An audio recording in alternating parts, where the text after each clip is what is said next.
Hello friend, welcome to electric channel.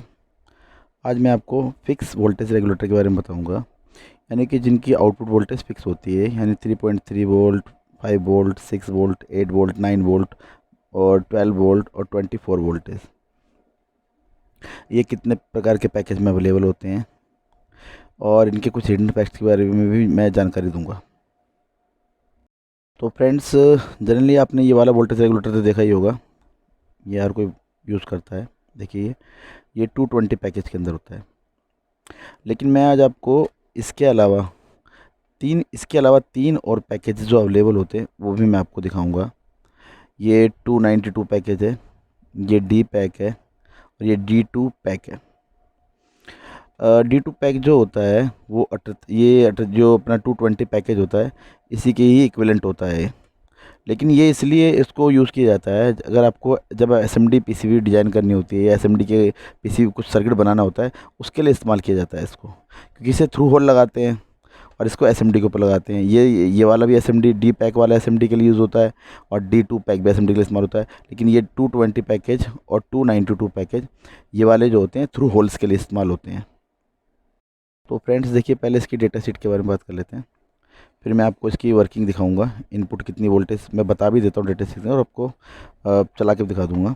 देखिए friends, इसमें जो अपना ये 292 पैकेज वाला होता है, ये अपना इसका जो करंट डेटा शीट के अकॉर्डिंग होता है वो 100 मिली एम्पेयर के आसपास होता है।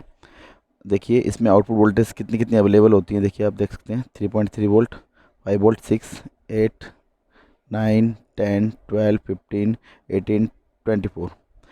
जनरली जो इस्तेमाल होता है 5 वोल्ट में होता है, 12 में होता है और 24 में होता है। बाकी आप जो सर्किट डिज़ाइन कर रहे हैं उसके अकॉर्डिंग भी हो सकता है।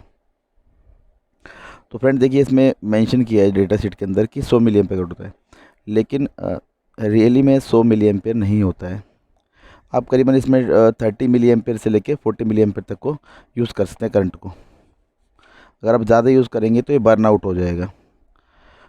इसके बाद जो अपना आता है, देखिए फ्रेंड्स, ये अपना डी पैक आता है। ये जो डी पैक होता है, ये डी पैक वाले का जो करंट होता है वो करीबन आपका होता है आधा एम्पियर के आसपास होता है। लेकिन इस पे भी आधा एम्पियर आप लोड डालोगे तो ये बर्न आउट हो जाएगा। लेकिन अगर आपने इस डिजाइनिंग के समय इस पे हीट सिंक का कुछ प्रोविज़न्स किया है यानी लगाया है, तो ये चल जाएगा आधा एम्पियर तक। अदरवाइज़ इसको आपको कम से कम 200 मिली एम्पियर, 250 मिली एम्पियर तक ही यूज़ करना चाहिए। इसके बाद आता है अपना D2 पैक आता है। D2 पैक के अंदर क्या होता है कि इसका जो करंट डेटा शीट के अंदर मेंशन किया है, मैं आपको दिखा देता हूँ। देख सकते हैं 1.5 एम्पियर का, लेकिन एग्जैक्टली 1.5 एम्पियर नहीं आते हैं। अगर आपने इस पे हीट सिंकिंग वगैरह प्रॉपरली की है तो करीबन 1 एम्पियर के आसपास आपका करंट आ जाएगा। चाहे ये वाला पैकेज हो आपका 220 पैकेज हो, चाहे ये वाला D2 पैक हो, दोनों की दोनों का जो करंट होता है वो 1.5 एम्पियर के। देख सकते हैं आप, इसमें D2 पैक भी दे रखा है आपका। ये D2 पैक है और ये डी पैक है। तो ये जनरली ये प्लास्टिक में भी अवेलेबल होते हैं और ये मेटल प्लस प्लास्टिक दोनों में होता है। तो इसकी जो वोल्टेज होती है, लगभग वोल्टेज सबकी लगभग वही फिक्स होती है जो आपको चाहिए होगी। लेकिन जो छोटा वाला आपका ये आता है, इसमें 3.3 वोल्ट का वर्जन आता है।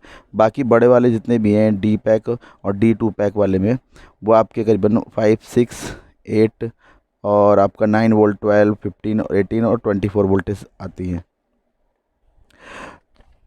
इसके बाद इसकी अपनी इनपुट वोल्टेज के बारे में मैं आपको बता देता हूँ। देखिए फ्रेंड, जो इनपुट वोल्टेज होती है इसकी, देखिए आप देख सकते हैं डेटा शीट। आपको जब भी कोई भी आपको अपना वोल्टेज रेगुलेटर इस्तेमाल करने हो, तो सबसे पहले आप उसकी इंटरनेट डेटा शीट निकालेंगे। अपनी या अपने मोबाइल फ़ोन से भी निकाल सकते हैं। तो इसके लिए सबसे पहले आपको वोल्टेज देखनी होगी, क्योंकि किसी भी सर्किट को बनाने से पहले या डिजाइनिंग करने से पहले आपको उसकी वोल्टेज जानना बहुत आवश्यक है। नहीं तो आपको पता है वोल्टेज, अगर आप रॉन्ग वोल्टेज देंगे तो उससे बर्न आउट हो सकता है, वो यानी कि जल सकता है। तो आप देखिए, जो इसका 292 वाले पैकेज का है, वो आपका 3.3 वोल्ट से लेके जो 9 वोल्ट की आउटपुट रहेगी, उसको आपको इनपुट में मतलब रेफरेंस वोल्ट से लेके और जो अपनी आउटपुट वोल्टेज है उस तक इनपुट वोल्टेज जो मैक्सिमम 30 वोल्ट है। और जो 12 से 15 है उनको 35 देनी है, और जो 18 से 24 है उनको आपको 40 वोल्ट देना है। ये तीनों की तीनों में सेम है, कोई डिफरेंस नहीं आएगा। तो इसी तरह से इसकी इनपुट वोल्टेज होती है।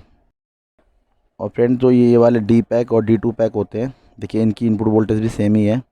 5 वोल्ट से लेके 35 वोल्ट तक, 5 वोल्ट से लेके 18 वोल्ट तक आउटपुट वालों के लिए इनपुट 35 वोल्टेज देनी है आपको। और जो 20 वोल्ट, 24 वोल्ट, 18 वोल्ट जो आते हैं उनकी इनपुट वोल्टेज 40 है। और एक महत्वपूर्ण जानकारी इसमें देखिए ये हो रहा है कि जब भी आप सर्किट डिजाइन करेंगे तो देखिए इन ये जो मतलब आप सर्किट जब बनाओगे तो इनके बिल्कुल क्लोज, यानी जहाँ पे भी आप इसको इस तरह से लगाओगे उसके बिल्कुल क्लोज में, यानी कि इस तरफ बिल्कुल क्लोज 5 या 6 mm के गैप के दूरी पर, और इसमें भी सेम 5-6 mm की दूरी पे आप 0.1 यानी 104 pf लगाओगे, जो अपना 50 वोल्ट का माइलर कैपेसिटर होता है। और इनपुट के अंदर भी आप करीबन, क्योंकि ये इसके पास है तो इसमें 1 MFD आप कैपेसिटर लगाओगे। उसके बाद आप डिजाइनिंग शुरू कर सकते हैं कि इनपुट में आपको 1000 वोल्ट जो आप ब्रिज रेक्टिफायर के बाद बनाओगे। मैं भी सर्किट डायग्राम के थ्रू आपको समझा देता हूँ कि कैसे आपको इसके अंदर कैपेसिटर लगाने हैं। देखिए फ्रेंड, जो आपको इसके लिए सर्किट बनाना है, देखिए कैसे बनेगा। मान लीजिए आपने 7805 में, आपको 3D में दिखाता हूँ बना के, इसको आपने लगाया इस तरह से। तो जब भी आप इस सर्किट को डिज़ाइन करोगे तो कैपेसिटर आप इस प्रकार लगाओगे, देख सकते हैं आप।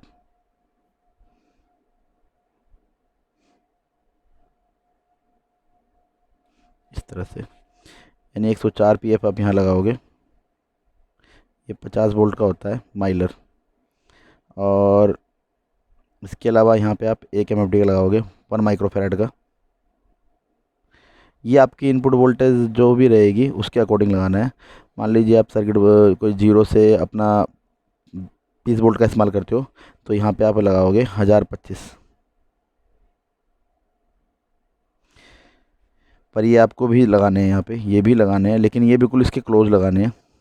ये कैपेसिटर इसलिए लगाए जाते हैं इनपुट और आउटपुट के अंदर कि ताकि नॉइज़ को कैंसिल किया जा सके। यानी कि जब आपकी डीसी इस तरह से बनती है तो अगर इलेक्ट्रोमैग्नेटिक इंटरफेसिंग होती है तो उससे क्या होता है कि नॉइज़ क्रिएट होता है। तो जब नॉइज़ क्रिएट होता है, नॉइज़ इस प्रकार के झटके लेता है, इस प्रकार के ऐसे कभी इस तरह से आते हैं, तो उसको कैंसिलेशन करने के लिए, ताकि आपकी जो आउटपुट वोल्टेज है बिल्कुल कांस्टेंट रहे, इसी के लिए इन कैपेसिटर्स का इस्तेमाल किया जाता है। और फ्रेंड्स, इसमें आप देख सकते हैं, आपको दिखा भी देता हूँ इसको रीड आउट कैसे करते हैं। देखिए ये L7805CV, इसमें जो CV का मतलब होता है वो कांस्टेंट वोल्टेज होता है। देखिए फ्रेंड्स, ये जो फिक्स वोल्टेज रेगुलेटर्स जितने भी आते हैं ये सब कांस्टेंट वोल्टेज के लिए डिज़ाइन किए गए हैं। यानी कि वोल्टेज आपकी कांस्टेंट रहेगी, लेकिन अगर लोड आपका घटता बढ़ता है, यानी कि आउटपुट इम्पीडेंस में इंक्रीमेंट और डिक्रीमेंट होता है, तो करंट घटेगा बढ़ेगा, लेकिन वोल्टेज कांस्टेंट रहेगी। ये कांस्टेंट करंट नहीं है, सीसी नहीं, ये सिर्फ सीवी की कांस्टेंट वोल्टेज के लिए इस्तेमाल किए जाते हैं, ये चाहे छोटे हों चाहे बड़े वाले हों। तो फ्रेंड, जैसे कि आप देख सकते हैं मैंने पावर सप्लाई में इसकी वायरिंग कनेक्ट कर दी है पूरी। अ, इसकी वीडियो मैंने बना के डाल रखी है, LM317 से बना हुआ वेरिएबल पावर सप्लाई। आप देख सकते हैं मैंने पावर सप्लाई कनेक्ट कर दी है। अब मैं आपको इसकी वोल्टेज मेज़र करके दिखा देता हूँ।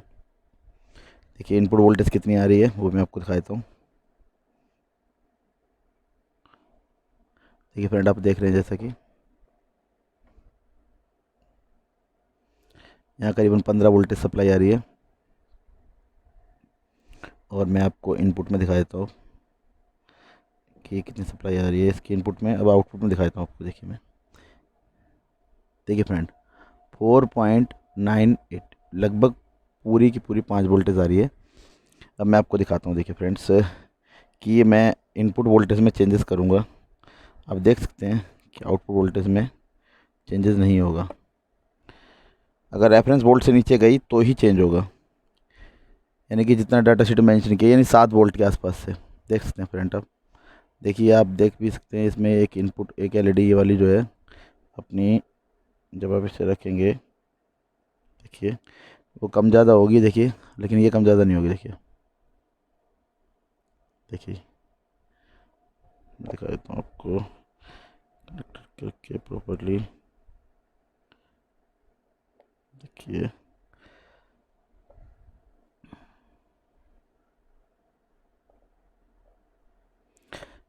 देखिए मैंने लगा दिया इसको। अब देखिए आप, देखिए जब ये वोल्टेज रेफरेंस वोल्ट से नीचे जाएगी तब ही ये वोल्टेज, देखिए अब मैंने इनपुट कर दिए। मैं आपको इनपुट वोल्टेज दिखा देता हूँ कितनी है। देखिए फ्रेंड, 7 वोल्ट। 7 वोल्ट अगर इसकी इनपुट वोल्टेज रहेगी तो भी इसकी, देखिए आप, वोल्टेज पूरी है। ठीक है। और तो इस प्रकार ये काम करता है कि आउटपुट वोल्टेज फिक्स रहती है इसकी। मैंने इनपुट वोल्टेज कर भी दी है देखिए, और अपनी बढ़ा देता हूँ इनपुट वोल्टेज में। देखिए मैंने 15 वोल्ट के आसपास कर दी, तब भी इसकी वोल्टेज इसी तरह से लगेगी। तो फ्रेंड चलिए मैं आपको दिखाता हूँ अब इसके अंदर कि क्या क्या मैंने कैसे कनेक्शन किए। देखिए